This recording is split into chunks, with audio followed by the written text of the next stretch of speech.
Welcome to Wednesday here on the Morning Pitt. Wednesday is always a day we look forward to because we have the Panther-Lair show tonight at 8:30 right here on youtube.com/Panther-Lair.com.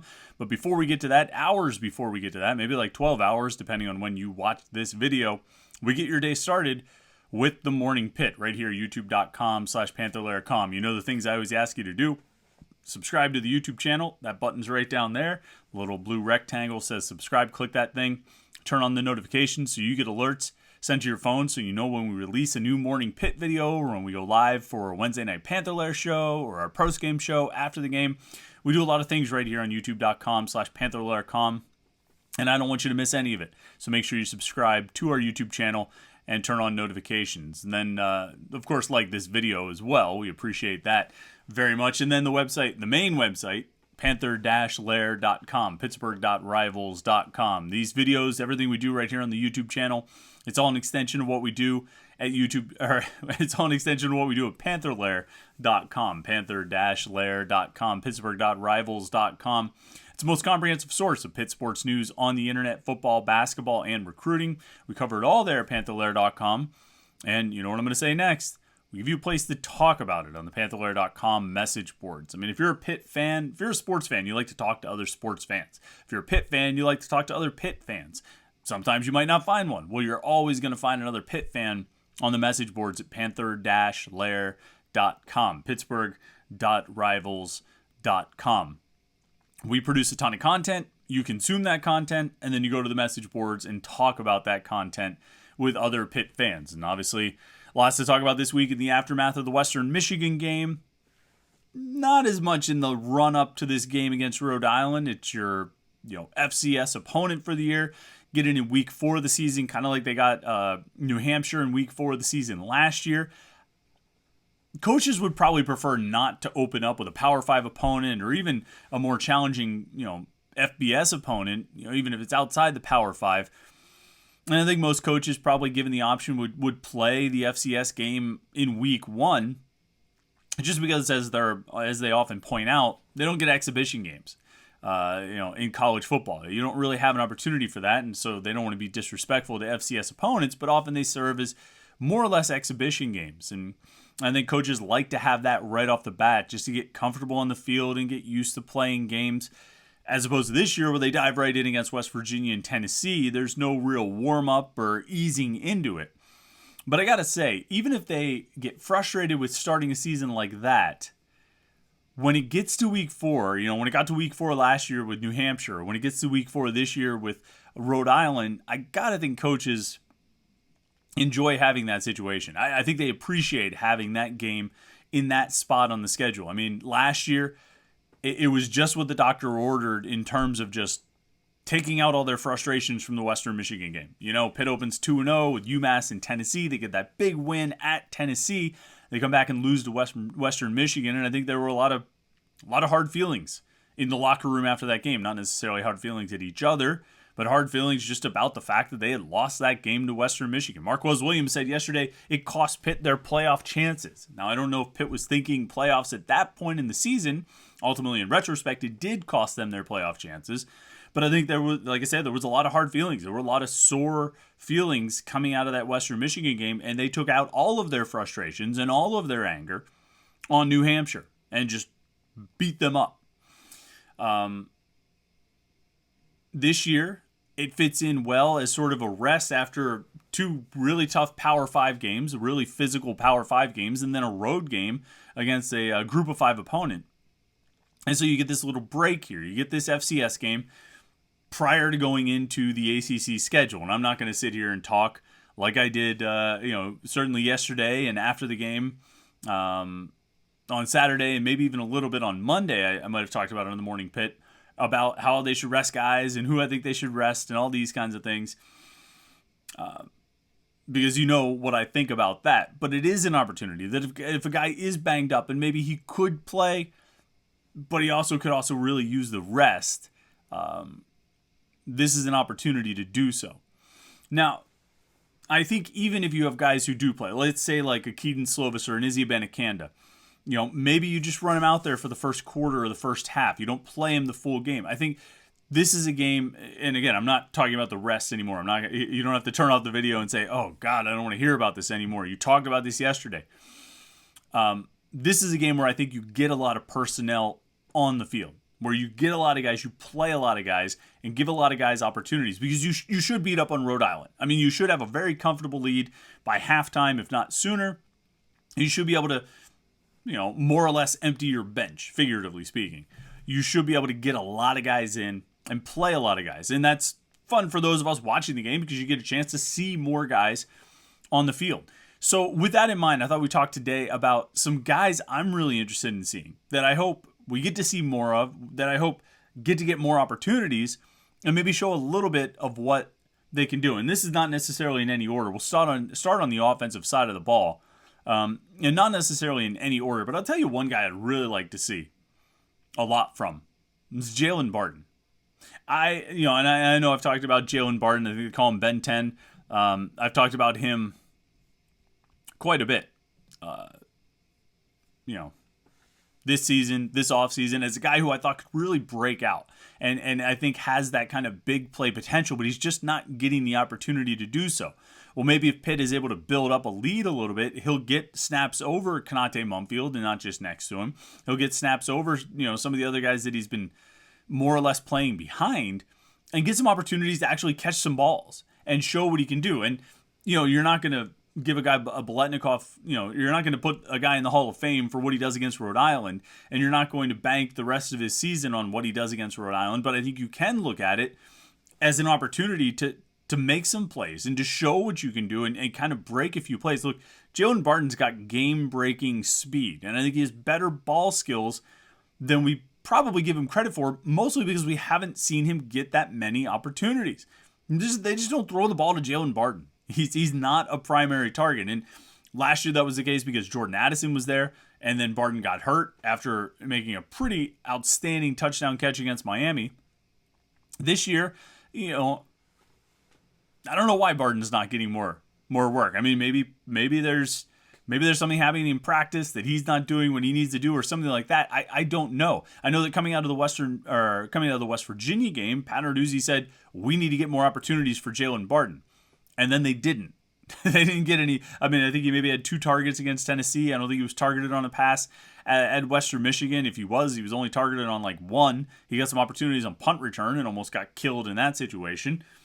But I think you've got to give him some opportunities in the passing game. And I think if you do, you're going to find out that he can really make plays, and he can be explosive, and he can help your offense really open up and be another dynamic weapon out there. And I think Konate Mumfield, who you see on the screen right there, I think he had 3 really good catches and 3 big plays at Western Michigan on Saturday night. We talked about that. I talked about that after the game. I think I talked about it on Monday as well. I think he had 3 really big catches, really big plays. And I feel like, and I'm going to keep saying this because I think I'm going to end up being right about it, I feel like he's sort of on the verge of stringing together strong, consistent performances. And maybe even borderline like breakout performances, stacking a couple on top of each other. I think last Saturday night against Western Michigan, I think that was one of them. And a bounce back from a game, against Tennessee, where I think he had something like 13 targets and only caught a handful of passes. I think the Western Michigan game was a step in the right direction. Rhode Island will be what it is, but I think once we get into ACC play, we're going to see Konate Mumfield really settle in and break out. And so I think you give him some opportunities in this Rhode Island game just to keep him in rhythm and keep him, going, give him a couple catches just to carry over whatever momentum and rhythm he had in that Western Michigan game. But really, I'm going to look for Konate Mumfield to break out once these ACC games begin and really kind of emerge as a number 1 wide receiver.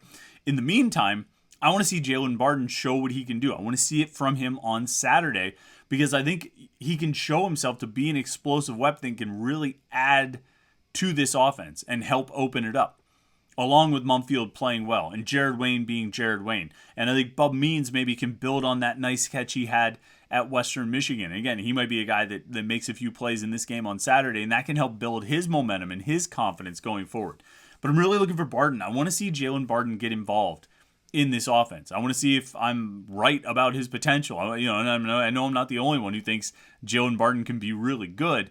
I want to see what he can do. And I'll tell you another guy I'd like to see get the ball. Let's see what Carter Johnson can do with the ball.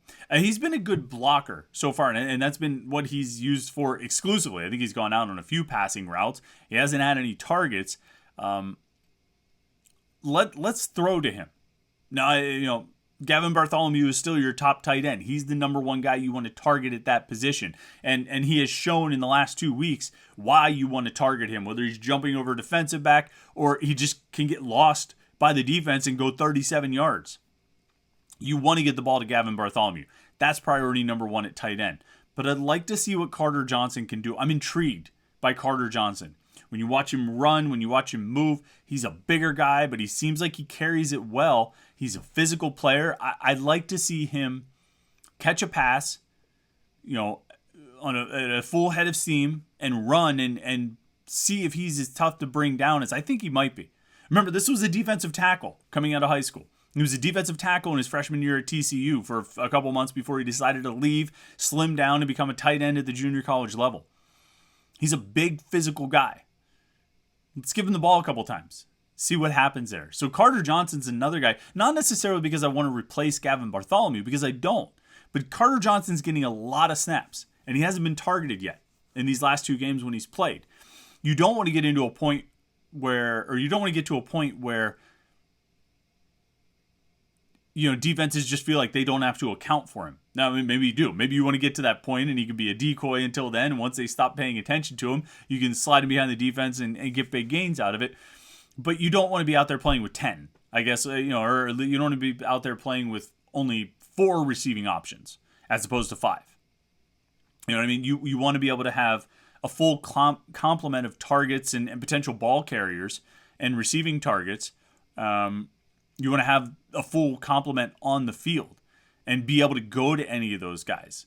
And if you can develop Carter Johnson as a threat, if Carter Johnson can carve out a role, it's not quite what Gavin Bartholomew does and sort of fits in between Bartholomew and the receivers, but is a physical guy who can pick up a few yards, I'd like to see it, because I'm not entirely sure what he can do. I watch him run around out there and, you obviously see the size and you see how well he blocks and you think, this guy might be pretty good. This guy might have a chance to be able to contribute here.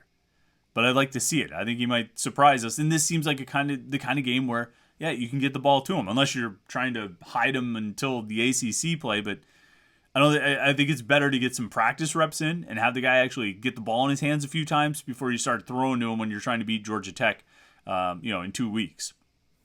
And then, of course, the other guy, and I saved... I buried the lead on this one of guys we're looking forward to seeing in this game on offense. I mean, it's Nate Yarnell.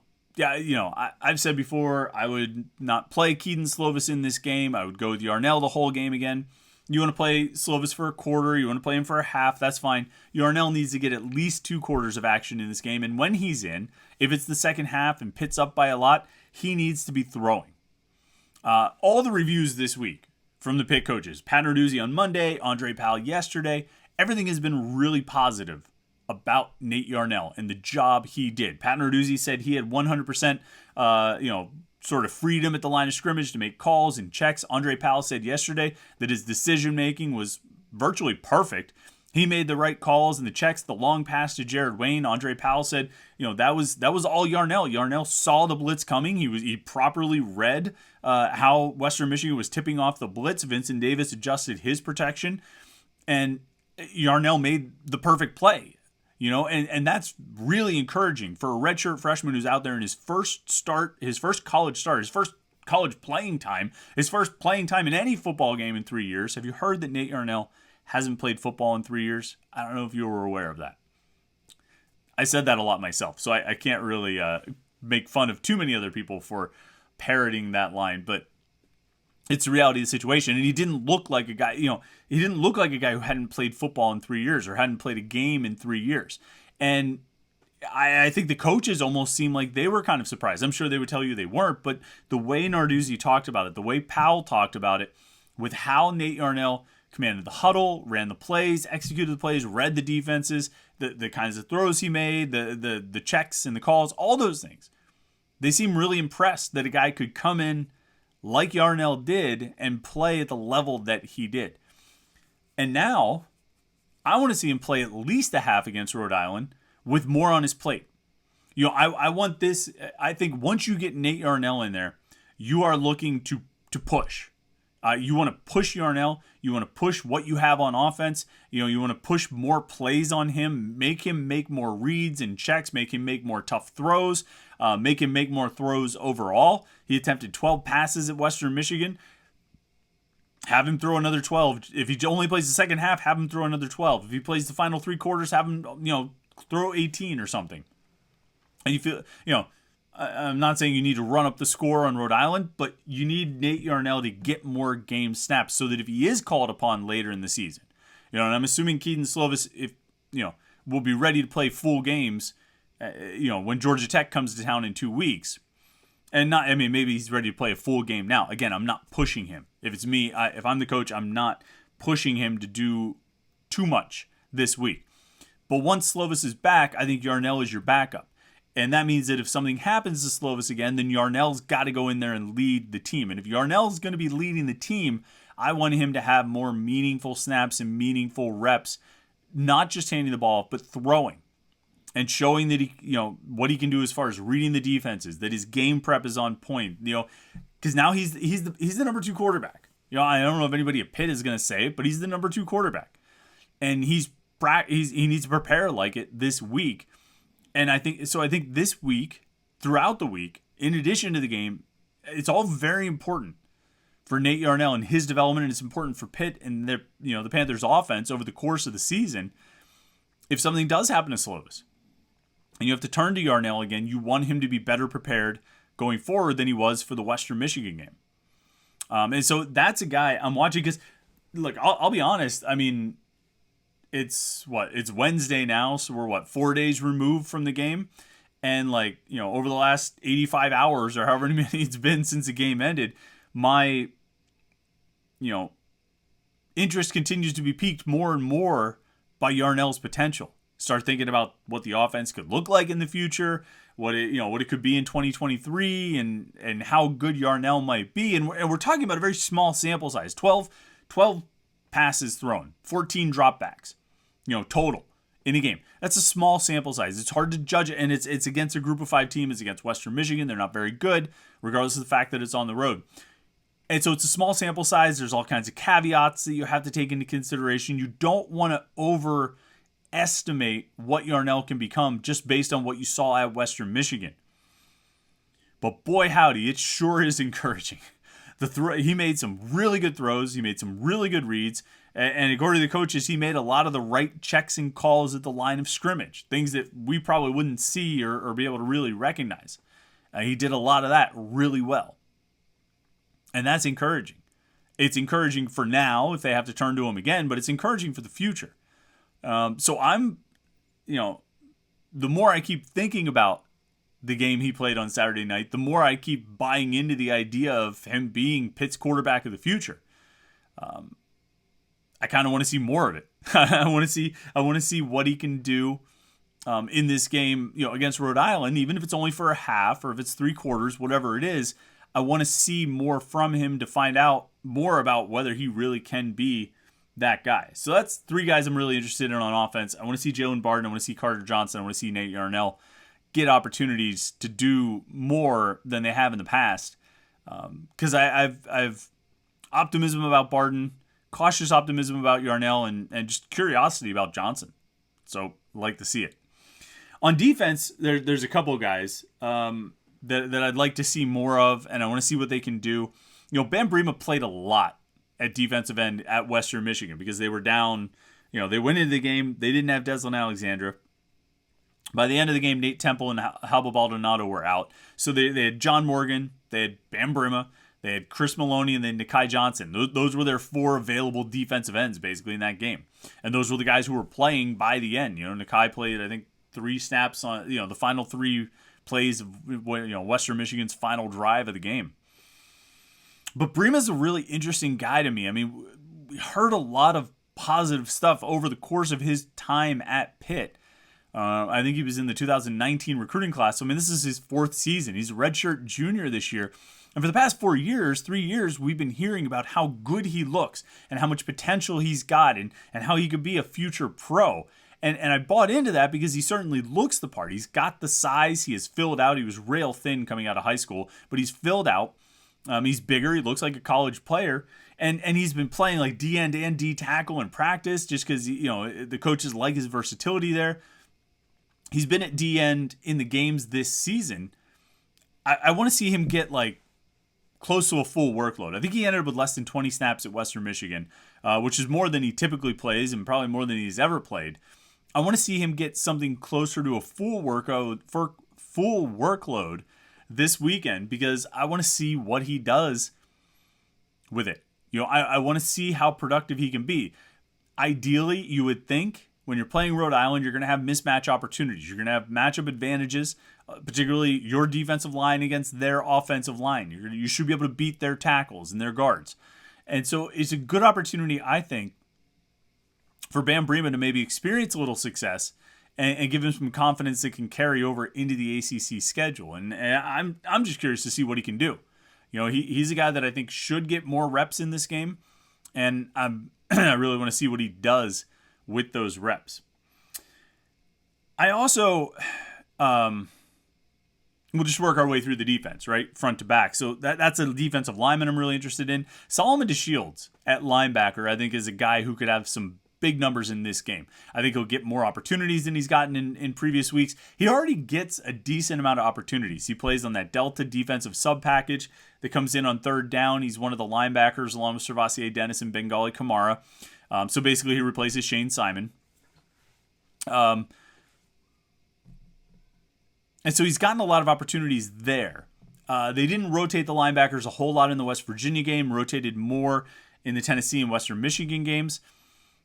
And he came up with a sack. He had a big sack. I think it was out of the Delta package. I forget. It was out of the Delta package. It was Western Michigan's final third down, I think. 3rd and 10. Or actually, they might have had one more drive after that. They got a drive. Yeah, they had a drive after Pitt's final touchdown. So this was the drive before Pitt's final touchdown drive. 3rd and 10. DeShields gets a sack out of the Delta package. And you got him on the screen right there, I think, after that sack. But he's a guy, we've been hyping for a long time. We talk about him since he committed and certainly hyping him through spring camp and training camp. He looks like an NFL guy. There he is again on the screen. He's got an NFL build. He's built like an NFL linebacker and he can run. He just needs to translate that into some productivity on the field. And this should be a good game for him to get a lot of reps, get a lot of snaps, get a lot of work, and put up some numbers and make some plays. And so I'm really, I want to see, it's kind of the same thing as Bam Bremen, that I want to see these guys take a step forward in this game and really kind of experience what it's like to get to the quarterback, a bunch of times and just get that feel for it in a game and then see if it can carry over into the ACC and carry over and, as they move into these final 8 games, starting with Georgia Tech next week, and strengthen that depth at defensive end, strengthen that depth at outside linebacker. And I think all the linebackers are pretty intriguing, particularly the 4 outside guys. Certainly the backups, DeShields and Tyler Wiltz, are intriguing in this game because they should be able to play well, should be able to have some success. Brandon George, too, in the middle. And they should be able to get a lot of opportunities because Servassier Dennis should not need to play much in this game. Shane Simon and Bengali Kamara should not need to play much in this game. DeShields, Wiltz, and George should get a lot of opportunities. And I'm looking at DeShields as a guy that I'm watching and really intrigued by. I'm curious to see what he does on Saturday. And then another one on defense that I'm really interested in seeing. And I think it'll be, for my own curiosity and also good for Pitt to get more work here, is both backup safeties. So the backup safeties at both positions. We know what Brandon Hill and Eric Hallett can do. And those guys are, dynamite players. They're great. They're really solid back there. They're reliable. They make plays. You know what you have in Hill and Hallett. But I think you need to get more for Justin Tallender, PJ O'Brien, Javon McIntyre, Khalil Anderson, maybe. I mean, there are going to be points when Hallett and or Hill are going to have to come out of games. And I think you need to be a little bit better prepared for that than they are right now. They've gotten snaps for their backup safeties. PJ O'Brien has played. Judson Tallender and Javon McIntyre have played. But I think some extended drives, like a couple of series in a quarter, maybe a whole quarter, maybe the whole second half. Get those guys out there. Get them on the field. Get them comfortable making calls and checks, communicating with the other defensive players, and being in the right spot and just what it's like to actually play a game. They haven't gotten a lot of that this season. They need to, because Hallett and Hill are crucial. But if those guys need a break, those guys get hurt or something goes wrong, you're going to need to turn to some players who don't have a ton of experience. Even though Judson Tallender has been around for a while, he doesn't have a ton of experience. And so I think getting those guys, those backup safeties into this game and getting them extended reps, I think is huge for those guys, for my own curiosity, and for Pitt, as you move through the season. All right, and then one bonus one on defense, and I'll tell you, because I was just going to do 3 from offense, 3 from defense. So, offense, I had Jalen Barden, Carter Johnson, Nate Yarnell. Defense, I had Bam Brima and Solomon DeShields, and then the backup safeties, just kind of as a general group. But there's one more guy on defense who needs to make a play, and it's A.J. Woods. Now, A.J. Woods had a huge interception in the ACC championship game. There's no question about it. But he got tackled just a couple yards short of the end zone. And I only mention that because he's like the only guy in this main rotation in the secondary who doesn't have a pick six yet. Right? We got Marquez Williams last week. You got Eric Hallett, obviously, in the ACC championship game. You got MJ Devonshire in the West Virginia game this year. And you got Brandon Hill in the Florida State game 2 years ago, 2020. There's only one other guy who's sort of main rotational defensive back who plays a lot of snaps. He's actually a starter, or he's been a starter. He was a starter last week. That's A.J. Woods. A.J. Woods, I think, needs to step up his game overall. I think he could probably use a confidence booster as much as any of these guys need a confidence booster. I'm sure he could use one with a strong game against Rhode Island. But he needs to get a pick six. He needs to join the group, How about the stat that Pitt put out yesterday? Since the start of the 2021 season, 6 pick sixes. That's a crazy number. So it's 17 games, right? 17 games. Over the last 17 games, they have 6 pick sixes. That's pretty wild. That leads the country, according to people at Pitt. And I'm not going to check it to find out if they're right or wrong. I'm just going to assume that stat is accurate. They lead the country since the start of the 2021 season in interceptions returned for touchdowns with 6. Basically 1 every 3 games or less. That's pretty impressive. That's impressive stuff from Pitt's defensive backs. Now, that wasn't all defensive backs who scored pick sixes. Savracier Dennis most famously had one against Clemson. John Patrician had one against Georgia Tech. But come on, A.J. Woods. You're like the one guy who's not in the group here. Marquez Williams has one. MJ Devonshire has one. Eric Hallett and Brandon Hill, they each have one. A.J. Woods, you got to step it up. Get your pick six this week against Rhode Island. All right, don't forget, 8:30 tonight, we will be live for the Panther-Lair Show. This week's Panther-Lair Show right here on youtube.com/Panther-Lair.com. You say to me, Chris, I'm not going to remember. How am I going to know that you go live? I've got so much going on in my busy day. I'm not going to remember that you're on at 8:30. I got you. Hit the subscribe button. Where is it? Right there? Right around there? Click that. Turn on your notifications. You'll get an alert when we go live. So we're going to go live at 8:30. You will forget it. Get a notification sent to your phone about it. It's the easiest way to do it. youtube.com/Panther-Lair.com. Subscribe to the YouTube channel. And like I say, turn on those notifications. And like this video. Hit that like button if you appreciate what we're doing here. If you enjoy what we're doing here. I'm having fun with it. We're, 3 or 4 weeks into this thing now. I forget how many weeks we've been doing it. But we've been having a good time. It's been pretty enjoyable doing these videos every day, Monday through Friday, and I hope you're enjoying it too. If you are, hit the like button, subscribe to our YouTube channel, youtube.com/Panther-Lair.com, and then go check out Panther-Lair.com, Panther-Lair.com, Pittsburgh.rivals.com, to get all of the latest Pitt sports news, football, basketball, and recruiting. We're going to have some recruiting to talk tomorrow as we head toward a couple of big decisions coming up for Pitt. One very, very big, one just also big, because it's a commitment decision that Pitt is heavily involved in. So we're going to talk about that on tomorrow's Morning Pitt, and maybe we'll even get into some of those things tonight on the Panther-Lair show. I'm sure some people are going to have questions about one of those recruits that Pitt's involved with who's committing very, very soon. I'm sure people will be asking that tonight on the Panther-Lair show. So make sure you tune in there to the Panther-Lair show tonight at 8:30, and then we'll be back with another Morning Pitt right here on youtube.com/Panther-Lair.com.